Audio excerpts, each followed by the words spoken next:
السلام عليكم ورحمة الله وبركاته. طلاب وطالبات الصف الثالث الإعدادي، النهاردة بنتكلم يا شباب عن ذا ستوري. القصة اللي عندنا القصة سهلة جدا، ما تسمعش كلام حد يقول لك القصة صعبة وعقدك من أول الطريق. لا، القصة سهلة جدا، وتعالوا النهاردة نعرف كل تفاصيلها وهنشرحها بكل سهولة ويسر. القصة يا شباب بعنوان 20,000 Leagues Under the Sea، يعني 20,000 فرسخ تحت سطح البحر. الفرسخ ده يا شباب اللي هو وحدة قياس قديمة، وحدة قياس قديمة. تساوي كام؟ تساوي 4.8 كيلومتر، من 4 كيلومترات ل 5 كيلومترات، ده الفرسخ. تعالوا يا شباب الأول نتعرف، أدي شكل القصة اللي عندنا. تعالوا نتعرف على شخصيات القصة.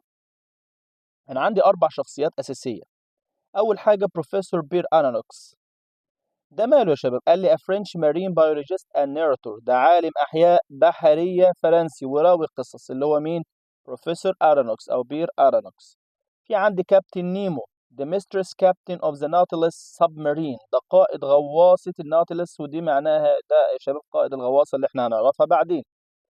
نيد لاند، وده a skilled Canadian harpooner، a skilled Canadian harpooner، صياد حيتان ماهر كندي. وفي عندي كمان كونسيل، ده ارانوكس لويال سيرفنت، خادم البروفيسور ارانوكس اللي هو ايه؟ المخلص. تعال كمان يا شباب نتعرف على بعض الاماكن اللي هتقابلنا في القصه. اللي on the board of Nautilus submarine، على متن الغواصه. under the world's oceans، تحت المحيطات او عالم المحيطات، اللي هو Pacific Atlantic and the Indian Oceans. جايب لي الثلاث محيطات اللي هم تحت محيطات العالم الهادي او الاطلسي او الهندي. Mistress underwater location such as the Lost City Atlantic، يعني ايه؟ اماكن غامضه تحت الميه زي مدينه اطلانتس المفقوده. طب بالنسبه للوقت يا شباب، قال لي the mid at late 19th century، ده في منتصف اواخر القرن التاسع عشر. القصه دي يعني بتتكلم في الوقت ده. adventures taking place over months under the sea، احداث المغامره على مدى اشهر كانت فين؟ تحت سطح البحر. طيب كمان يا شباب هنعرف introduction about the author، عايزين نعرف مقدمة عن كاتب هذه القصة اللي هو جولز فيرن. جولز فيرن يا شباب ماله بقى؟ was a French novelist and is often called the father of science fiction، هو روائي فرنسي وغالبا أطلق عليه بأبو الأدب والخيال العلمي. He wrote imaginative adventure tales that combine scientific ideas with vivid storytelling، كتب مغامرات خيالية تجمع ما بين الأفكار والسرد المشوق. طب إيه يا أستاذ his most famous works، أشهر أعماله؟ قال لي journey to the center of the earth، ودي معناها رحلة إلى مركز الأرض، ودي كانت أساسا في المنهج القديم مقررة. وفي كمان around the world in 80 days، اللي حول العالم في 8 أيام. وقصتنا هي 20,000 leagues under the sea، 20,000 فرسخ تحت سطح الماء.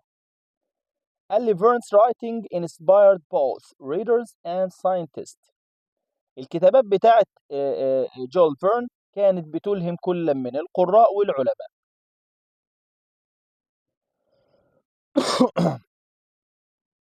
نتعرف على أهم الكلمات يا شباب. أنا عندي beast وحش، crow طاقم سفينة، capture يمسك أو يقبض على أو يأسر، harpooner صياد بالرمح، وفي عندي رمح harpoon، creature مخلوق بحري، companions رفقاء أو زملاء، survive ينجو أو يبقى على قيد الحياة، astonishment يعني دهشة، commander يعني قائد، marine بحري، warship سفينة بحرية، احنا عندنا war حرب وشب سفينة، فنقول سفينة ايه؟ حربية، سفينة حربية سوري. desperately، ودي ظرف يا شباب adverb، ودي معناها بشكل يائس. mistress يعني غامض، submarine يعني غواصة، voyage يعني رحلة بحرية، وعندي كمان existence وجود، monster وحش بحري. في عندي extra vocabulary زي ايه؟ طيب قال لي زي smash يحطم بقوة، terrifying مخيف جدا، launch يطلق أو يبدأ، servant يعني خادم، set sail يعني يبحر أو ينطلق بالسفينة، doubt وعندي هنا البي silent فنقول يشك أو شك برضه، cannon يعني مدفع، debate جدال أو نقاش، glowing متوهش أو مضيء، impatient غير صبور، وطبعا الانتونيم بتاعتها patient، والام هنا suffix. claim يعني يدعي أو يزعم. force قوة أو عنف. steel like body جسم يشبه الفولاذ. chase معناها يطارد. intense يعني شديد أو قوي. loyal وفي أو مخلص. board يصعد إلى السفينة. the Pacific المحيط الهادي. marvelous يعني رائع أو مدهش. fire يعني يطلق النار أو يقذف. beneath يعني تحت أو أسفل. كمان يا شباب انا عندي المين بوينت ده يا شباب هي ملخص الشابتر. انت لو ركزت في الكام نقطه دول من اهم النقاط اللي هنشوفها في الشابتر اللي عندي. اول حاجه قال لي sailors claim to have seen a huge sea monster smashing ship. البحارون ادعوا ان هم شافوا مخلوق بحري ضخم بيضرب السفن. a voyage الرحله البحريه was launched to capture or kill the beast. الرحله البحريه انطلقت لكي تأسر او تقتل الوحش. Professor Per Aronnax joined the voyage with his servant. اللي انضم للرحلة البحرية دي اللي هو البروفيسور أرونوكس والخادم بتاعه. A Canadian harpooner وصائد الحيتان الكندي was part of the crew كان جزء من الطاقم. They boarded a warship and sailed for months without success. أبحروا على متن السفينة الحربية لمدة شهور بدون نجاح. A long shape appeared and crow chased it. قال لي في جسم مضيء ظهر والطاقم كان بيطارده. The monster hit their ship. ضرب السفينة بتاعتهم هذا الوحش. And the crew were thrown into the sea. طاقم السفينة كله وقع في البحر. They discovered اكتشفوا that the monster إنه الوحش ده was man-made submarine كان غواصة من صنع البشر. دي أهم النقاط في التشابتر. تعالوا نشوف التشابتر اللي عندي يا شباب ونتعرف عليه. عنوان الشابتر عندي The Mystery of the Sea Monster يعني سر الوحش البحري. In the mid-ninth century في منتصف القرن ال19 sailors across the ocean reported a strange creature. البحارون عبر المحيطات كتبوا تقرير انه في مخلوق غريب. Ships claimed السفن ادعت to have seen a huge sea monster ان هم شافوا وحش كبير في المية. Moving faster than whales كان بيجري اسرع من الحيتان. and smashing ships with terrible force وكان بيضرب السفن بقوة غريبة. Newspapers describe it as both. كان طبعا الوسائل الإعلام وصفت الكلام ده أو وصفته وسائل الإعلام بأنه مدهش ومخيف marvelous and terrifying. Public debates grow so intense. الجدال العام أصبح حادًا. that a voyage was launched to capture or kill the beast. وفي رحلة بحرية سوف تنطلق أو انطلقت لكي تأسر أو تقتل هذا الوحش. Professor Per Aronnax ماله البروفيسور أرونوكس a French marine scientist وهو عالم أحياء بحري was invented to join the voyage. قال لك تم دعوته إلى هذه الرحلة البحرية. His loyal servant Conseil ومع الخادم المخلص بتاعه كونسيل and Canadian harpooner وصائد الحيتان named Ned Land كان اسمه نيد لاند ماله also became part of the crew أصبح جزء من من طاقم السفينة. They boarded a warship على متن السفينة البحرية and set sail across the Pacific وأبحروا في المحيط الهادئ. 4 months لعدة شهور they searched without success كانوا يبحثوا ولكن بلا جدوى أو بلا نجاح.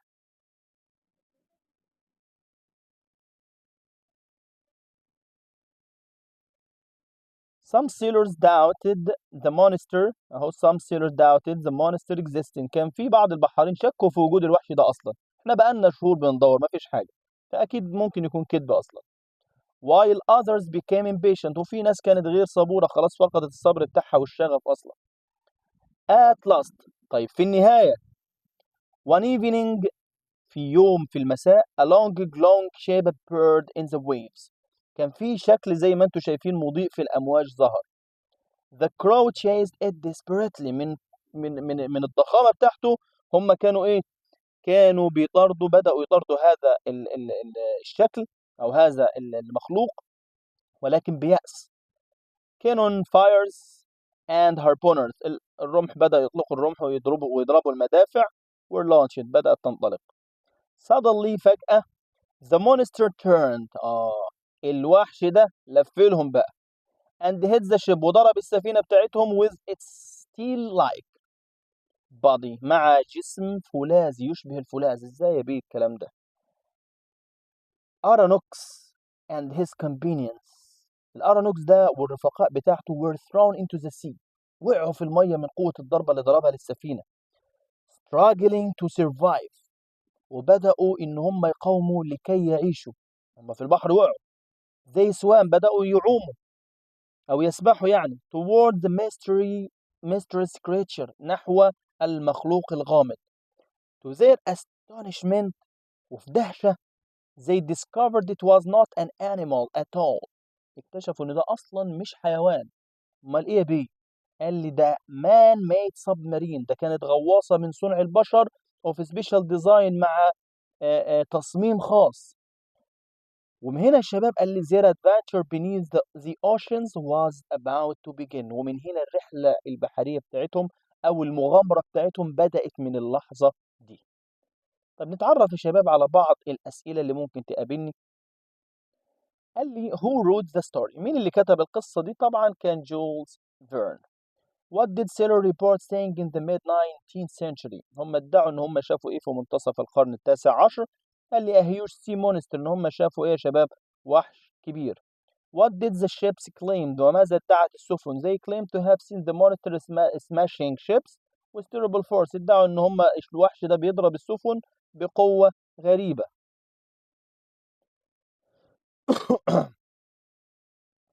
How did the newspapers describe the creature كيف وصفت الصحف هذا المخلوق؟ they describe it as both marvelous and terrifying وصفوه بأن هو رائع أو مدهش ومخيف. Why was a void launched لماذا انطلقت هذه الرحلة؟ قلنا قبل كده to capture or kill the beast عشان يقتلوا أو يأسروا هذا الوحش. Who was Professor Aronnax مين هو البروفيسور أرانوكس؟ قال لي هو French marine scientist هو عالم أحياء بحري. Who joined Aronnax on the voyage مين اللي كان معاه؟ قال لي his loyal servant Conseil الخادم بتاعه Canadian harpooner named Ned Land وكان صيد الحيتان نيد لاند. Where did the ship search for the monster قال لي أين كانوا هم كانوا فين أصلا؟ قال لي across the Pacific كانوا في المحيط الهادي. قال لي why did some sailors doubt the monster existed لماذا شكوا في وجود هذا الوحش؟ ليه بقى؟ لأن هم يا شباب they searched for months without success بدأوا يبحثوا عنه لمدة شهور بدون نجاح. How did the crow react when the glowing shape appeared هم كيف تفاعل الطاقم عندما ظهر الشكل اللامع ده في المية؟ قال they chased it desperately بدأوا يطاردوه ولكن بشكل يائس and fire cannons and harpoons وأطلقوا المدافع والحراب. طيب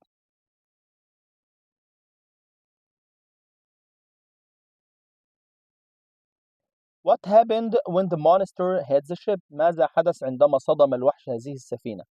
قال لي Aronnax and his companions were thrown to the sea سقط أرانوكس ورفاقه في المية. What did they discover about the monster وماذا اكتشفوا عن الوحش؟ قال لي it was not an animal at all ما كانش وحش أصلا. امال كان ايه؟ قال لي ده كان but a man made submarine of special design ده كان غواصة من صنع وتصميم الإنسان بشكل خاص. شكرا لكم وده كان يا شباب اللي هو chapter 1 بشكل وافي وكافي. انتظرونا في الحلقة الجاية إن شاء الله. السلام عليكم ورحمة الله وبركاته.